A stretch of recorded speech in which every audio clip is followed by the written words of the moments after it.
Point number 4 کہ جانوروں کی کون سی اسپیشیز ہیں جن کی قربانی لگ سکتی ہے. تو سورۃ الانعام کی آیت نمبر 143 اور 144 میں وہ 4 اسپیشیز بتائی گئی ہیں, اور صحیح بخاری اور صحیح مسلم میں بھی ڈیٹیل موجود ہے, اور سورۃ الحج کے اندر اشارتاً ہے کہ بہیمۃ الانعام یعنی بے زبان مویشی جو ہیں, ان مویشیوں کی ڈیٹیل پھر سورۃ الانعام کی 143 اور 44 نمبر آیت میں ہے. تو یہ ٹوٹل قرآن اور سنت کی روشنی میں 5 قسم کے جانور ہیں جن کی قربانی لگ سکتی ہے. نمبر 1 دمبا, مینڈا بھی ہم کہتے ہیں. نمبر 2 بھیڑ, نر اور مادہ دونوں شامل ہیں, وہ آگے حدیث آ بھی جائے گی.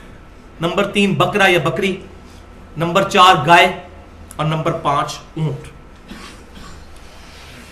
مگر اس میں شرط یہ ہے, صحیح مسلم میں حدیث ہے کہ قربانی نہیں لگے گی مگر مسنہ کی.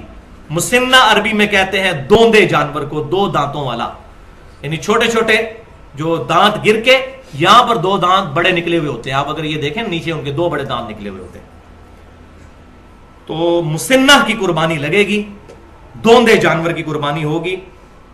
اور اس حدیث میں 7 ہی الفاظ موجود ہیں کہ مگر اگر کسی کو دوندا جانور نہ ملے تو جزع عربی لفظ ہے جو ایسی بھیڑ کے لیے یا دمبے کے لیے بولا جاتا ہے جس کی عمر 6 ماہ سے لے کر 1 سال تک ہوتی ہے, جس کو پکا کھیرا کہتے ہیں ہم. یعنی دوندا تو نہیں ہوگا لیکن مضبوط قسم کا, اور اس میں موسٹ پروبیبل جو زیادہ اتفاق رائے ہے وہ 1 سال کی عمر ہے, چاہے دوندا نہ بھی ہو. امام ترمذی بھی یہ حدیث صحیح مسلم والی لے کر آئے ہیں جامعہ ترمذی میں, اور اس کے تحت انہوں نے لکھ دیا کہ اس پر اجماع ہے کہ بھیڑ اور دمبا تو لگ جائے گا, کھیرا بھی بغیر دوندا اگر وہ 1 سال تک عمر کا ہے, لیکن بکری نہیں لگے گی, بکرا نہیں لگے گا. یہ جو کہتے ہیں جی پکا کھیرا جی لے جاؤ, نہیں وہ نہیں لگے گا. تو یہ بات بھی سمجھ لیجئے کہ بکری, دمبا اور بھیڑ وغیرہ یہ دوسرے سال میں جا کر دوندا ہوتے ہیں, یعنی 1 سال گزارنے کے بعد جب دوسرے سال میں انٹر ہوتے ہیں, بعض 13 ماہ میں بعض 14 ماہ میں. لہذا سال عمر شرط نہیں بلکہ دوندا ہے, یہ انڈیکیٹر ہے دوندا.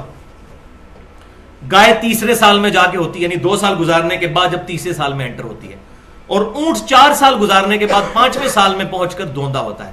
چیک پوائنٹ جو ہے وہ دوندا ہے. لیکن یہاں پر حرام خوروں نے کیا کرتے ہیں کہ وہ کھیرا بکرا ہوتا ہے تگڑا قسم کا, اور اس کے سارے دانت توڑ دیتے ہیں, 2 دانت باقی رکھتے ہیں اور کہتے ہیں یہ دوندا ہے. حالانکہ وہ جو 2 دانت ہوتے ہیں نا دوندے کے, وہ بہت بڑے 2 دانت ہوتے ہیں. وہ کھیرے کے جو دانت چھوٹے چھوٹے سائڈ پہ ہوتے ہیں, میں آپ کو بتا رہا ہوں تاکہ یہ فوراً چیک کیا کریں, نیچے 2 بڑے دانت آپ کو الگ سے نظر آئیں گے دوندے کے. تو یہ نہیں کہ سارے دانت توڑ دیے. تو یہ حرام خوری تو عام ہو چکی ہے, اور میں نے پچھلا لیکچر 1.5 گھنٹے کا دیا ایکسکلوسیو